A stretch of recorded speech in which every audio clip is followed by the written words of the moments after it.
રામ રામ સીતારામ જય શિકોતેરમાં કેમ છો બધાય મજામાં? જો હમણાં તો એના કેદીકનો વ્લોગ નથી આવ્યો. વિસાવડા ગઈ હતી તોય વાડીનોય ન આવ્યો, કારણ કે તે વિન્યા ગયા તો એટલો બધો વરસાદ, એક બાજુ વરસાદમાં મેળો કરવા જાવ અને એક બાજુ વિશાખાની થોડીક તબિયત સારી નહોતી, એટલે કાંઈ ટાઈમ જ નથી મળ્યો વ્લોગ બનાવવાનો. અને પાછા અમે કાલના આવી ગયા છે રાજકોટ, તો અહીંયા આવીને પણ બધું કામ ને પતાવ્યું, કપડાં ને બધું કર્યું. અને આજે જો વિશાખા તમને હે ને મેળામાંથી શું ખરીદી કરી ને એ બતાવવાની છે. એ ક્યારની કહે છે મમ્મા મારા ટોયસ બતાવો ને, મમ્મા મારા ટોયસ બતાવો ને. તો ચાલો આપણે એના હે ને ટોયસ જોઈ લઈએ. શું વિશાખા લઈ આવી મેળામાંથી? તો એ અત્યારે ઉઠીને પાછી હોમવર્ક કરવા બેસી ગઈ છે. અત્યારે વાગ્યા છે 6 ને એક બાજુ વરસાદ ફૂલ આવે છે ને પવન આવે છે. એ તો જો દેખાય છે, બારી હતી બહુ જ પવન આવે છે અને વરસાદ પણ બહુ છે. અને વિશાખાને જો હોમવર્ક, જોકે એને જન્માષ્ટમીનું તો થઈ ગયું હતું, આજે પાછી સ્કૂલે ગઈ હતી તો આજનું હોમવર્ક છે, તો એ જો હોમવર્ક લઈને બેઠી છે. તો હાલ તારા ટોયસ બતાવ.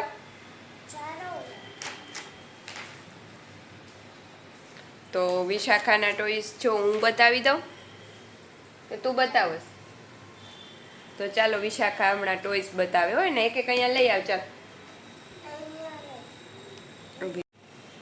જો વિશાખાએ એક આ સ્કૂટી લીધી છે, એમાં શું થાય છે? લાઈટ થાય છે. જો જો એક આ સ્કૂટી લીધી તો એમાં લાઈટ થાય છે. જો બંધ થઈ જાય.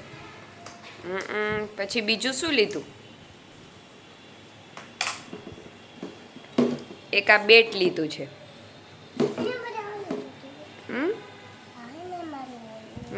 એક આ બેટ લીધું છે.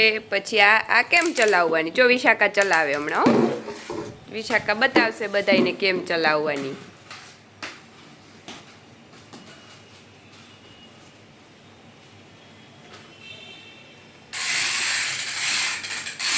જો આમ ચલાવવાની. જો એમાંય લાઈટથી થાય કાવીશું.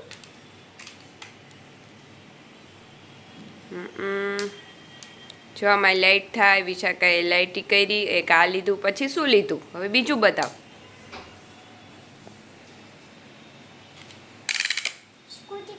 હા, જો એક આ ટેડી બિયર લીધું ને એક આ રેબિટ લીધું. વિશાખાએ એટલા બધા ટોયસ લીધા. જો આ બતાવ તો સરખું. જો આ એક રેબિટ મસ્ત છે વ્હાઈટ કલરનું, અને એક આ એના માટે ટેડી બિયર લીધું. તો વિશાખાએ એટલું લીધું. અને વિશાખા માટે મેં હે ને એક આ ઓલી સ્કર્ટ લીધા છે 2. હા, હવે તો હોમવર્ક કરવા માંડે. આ સ્કર્ટ લીધો, એક આ સ્કર્ટ લીધું.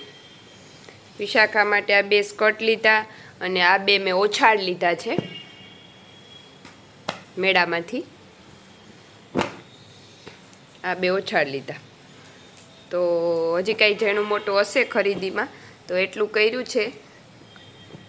અને બારે જો અત્યારે વરસાદ ચાલુ જ છે, હું તમને બતાવું ત્યાંથી.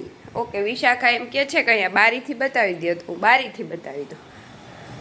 જો અહીંયા ધીમો ધીમો વરસાદ અત્યારે ચાલુ જ રહે છે. અને જો આજે હું વિશાખાને સ્કૂલે મૂકવા, કાલે હે ને મેં ઓલી ઢેફલી બનાવી. જો હું વારે વખતે બનાવતી ને તો સરસ થતી જ નહીં, કેમ કે પાક તણાઈ જતો. પણ આ વખતે સરસ પોચી ઢેફલી થઈ છે. વિશાખાને બહુ ભાવે છે અને રામને બહુ ભાવે છે. સુખડી, આપણે પાકની ઢેફલી કહીએ ને, આ સુખડી છે. અને આજે એક મિનિટ આપું દીકરા. આ લઈ આવી જામફળ. સવારે સ્કૂલે વિશાખાને લઈને ગઈ હતી તો સરસ અત્યારે જામફળ પણ આવે છે.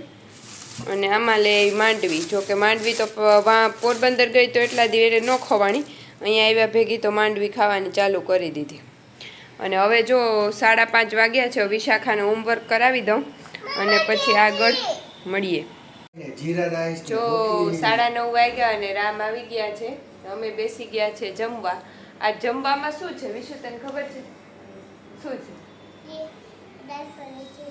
દાલ ફ્રાય ને જીરા રાઈસ. કોને ખાવા છે? વિશાખાબેન ને નથી ખાવું ને, એટલે વાંધો પડવા માંડ્યો છે. મારે દાળ નથી ખાવી, મારે ઓલું નથી ખાવું. તો ચાલો 9:30 વાગી ગયા છે અને હવે જમવા બેસી જાય. તારે શું ખાવું? તો હું ખાઉં દાળ તો હું ખાઉં? રોટલી ખાવ તો? હા, રોટલો. ચાલ રોટલો.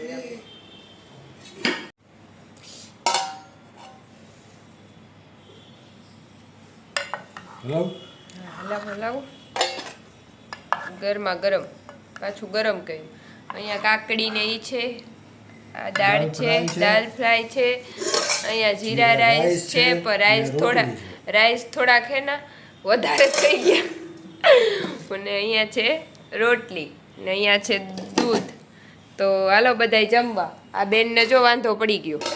ઈ તો જમશે હમણાં મસ્તીની મજા આવી જાય દીકુ. જમવું છે ને? તો આમ જો વિશુ હું લઈને જાસ? માંડવી કેટલી છે જોવા દે તો. તું ક્યાં કોણ લઈ આવ્યું તું માંડવી? એક મોમા એક ડેડી ટુ માંડવી થઈ ગઈ કા? એકવાર હું લઈ આવી તા તો રામય પાછી સાંજે લઈ આવ્યો તો ટુ વાર માંડવી થઈ ગઈ. હવે માંડવી ખાઈ લીધી વિશુએ. હવે મૂકવા જાય છે, જા મૂકી આવ. વિશુએ ને એના ડેડીએ બે એના અહીંયા માંડવી ખાઈને બેઠા છે. અને હવે વિશાખા બે થેલી લઈને મૂકવા જાય છે માંડવી. જા મૂકી આવ હવે. એમને એને કહેતો કે હેને માંડવીવાળા બેન એ આ માંડવીવાળા બેન છે. એ માંડવીવાળા બેન કેટલા પૈસાની માંડવી? 5 આપો 5 રૂપિયાની માંડવી. કાલે આવું છે.